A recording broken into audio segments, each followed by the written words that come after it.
When we approach the Wrangler, because it's such an icon, the main design differences between the previous model and this one won't be apparent really even from a distance. It still cuts the same silhouette, and it always should. It's a large box with a nose on it.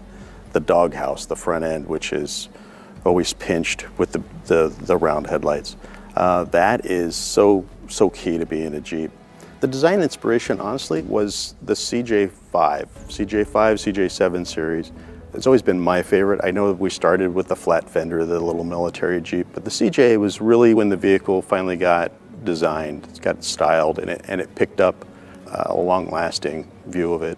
What we did with the grille, honestly, was to get it much more historically connected. The hood goes out much more level than before, and the grille is much more stood up. It's not laid back anymore.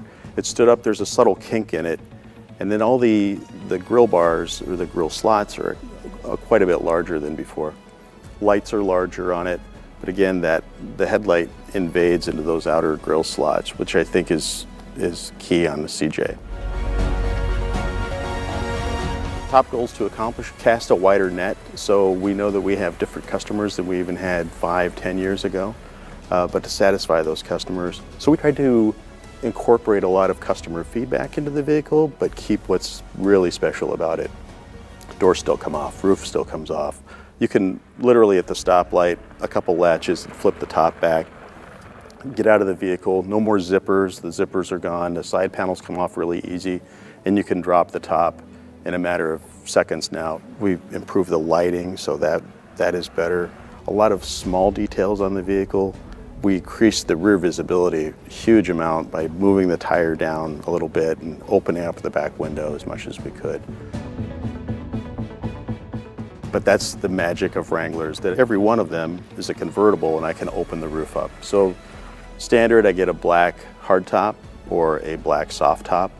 I can upgrade to a body color hardtop with removable panels. Now that the vehicle has an integrated sport bar that's connected all the way through the A-pillar, we were able now to make the windshield easily deployable or fold it down. It's just a whole different feeling you can't get from any other vehicle.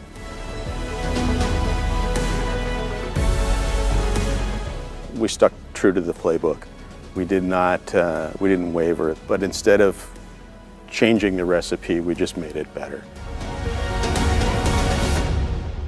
Our goals when designing the Wrangler were to create an all-new interior design that builds on Jeep's legendary heritage. We wanted to make sure that it was all new, with the latest comfort and conveniences, infotainment, and storage options. We started the design looking towards the past, so that we were influenced by the vehicles that came before. So the overall horizontality of the instrument panel, that's from the original CJs. The top pad brow and all the trapezoidal elements, that's more from the YJs. The Wrangler loyalist is going to look at the interior and say, oh, okay, I get it. But for the new customers, I mean, you're going to have all the new technology. Then the rest of the language is very technical and precise and futuristic. And the color and materials follow suit as well. The price class walk is really based on the diversity of our customer, how different they are. Sahara is a much more premium environment. The mid-bolsters, again, are painted, but they're painted with a high-gloss grill silver. The metal accents on the steering wheel, on the vent trim rings and the shifters, it's all real metal plating, so it's cold to the touch. When you option up to leather seats on Sahara, the interior transforms yet again, and those mid-bolsters that are painted are replaced with premium luxury vinyl wrapping with decorative accent stitching and light tungsten. Rubicon is somewhere in between. It's authentic like the Sport, but it's a lot more fun. Here you have the optional radical red anodized mid-bolsters. That's just a fun pop of color. All price classes you can get with our traditional black or heritage tan cloth interior as well. I like to think about the storage on the interior like a tackle box. The vehicle isn't any bigger.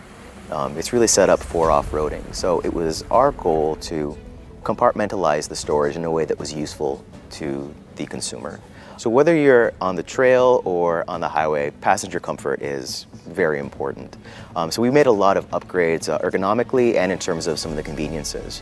Ergonomically, we've raised the entire center console up higher in vehicle so that the shifters and your cup holders are closer to the occupants. And taken the grab handle on the instrument panel and lowered that as well, so it's closer to smaller occupants. We've also taken the armrests on the doors and extended them all the way forward so that you can now finally lay your arm out straight. There isn't a millimeter on this interior that's carryover from the old one. It's all designed for this customer. And I hope they care about it the same way that we do.